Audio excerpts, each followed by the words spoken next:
Did you know that an African prince was once captured, enslaved, and forced to live in America for over 40 years before finally regaining his freedom? Before we get into this incredible story, don't forget to like, share, and subscribe to the channel, and turn on the notification bell so you never miss another amazing true story like this one. You can also share this video with your family and friends to help keep our history alive. His name was Abdul Rahman Ibrahim Sori. Born around 1762 in what is now Guinea, West Africa, he was no ordinary man. Abdul Rahman was the son of a powerful Fulani king, a respected prince and military leader. He studied in Timbuktu, spoke multiple languages, and was trained in both Islamic scholarship and warfare. But in 1788, everything changed.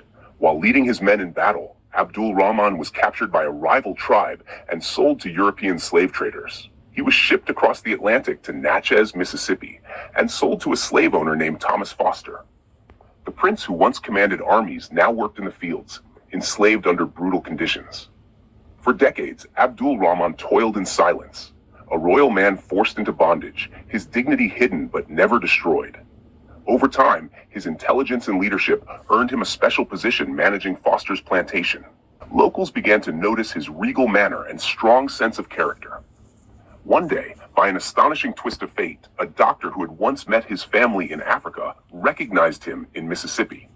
That encounter started a chain of events that reached the U.S. government and even the president himself, John Quincy Adams.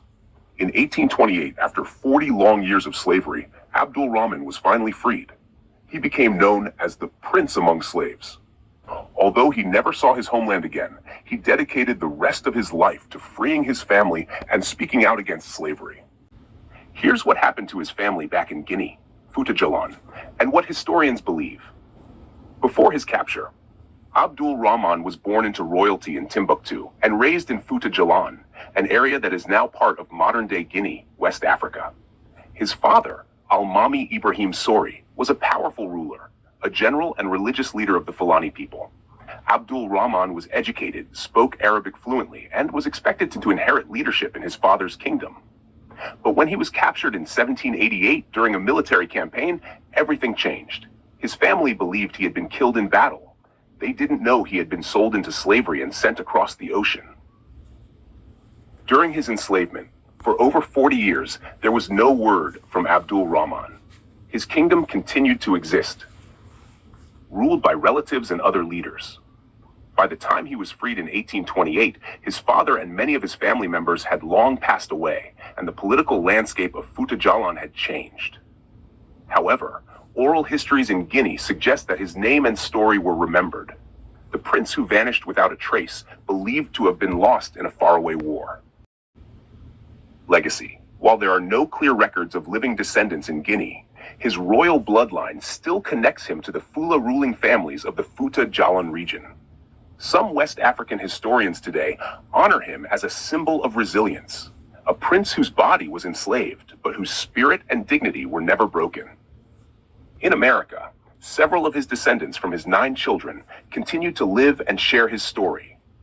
Some even traced their lineage back to him after historian Terry Alford wrote the book Prince Among Slaves in the 1970s.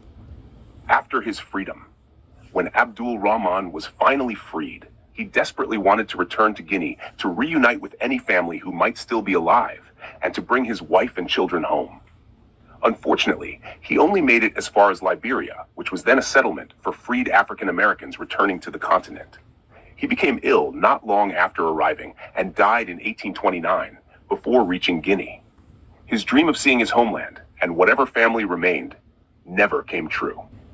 After Abdul Rahman finally gained his freedom in 1828, he was celebrated across the United States as the African Prince. Newspapers wrote about him, and crowds came to hear him speak. His deep dignity and eloquence inspired both black and white audiences alike. But even though he was free, his heart was heavy, because his wife Isabella and 9 children were still enslaved under the same man, Thomas Foster. Abdul Rahman traveled from city to city, giving speeches and meeting with influential people, hoping to raise enough money to buy their freedom. He met with abolitionists, church leaders, and even President John Quincy Adams himself. People were astonished by his story. An African prince who had once ruled men now fighting to reunite with his family. His story spread so widely that it reached West Africa. When the Sultan of Morocco heard about the enslaved prince, he even sent a request to the U.S. government to help him return home. That's partly how Abdul Rahman's release was approved, as a gesture of goodwill between nations. Abdul Rahman and his wife Isabella were eventually allowed to travel back to Africa, but tragically, they never made it to their homeland in Fouta Djallon, modern-day Guinea.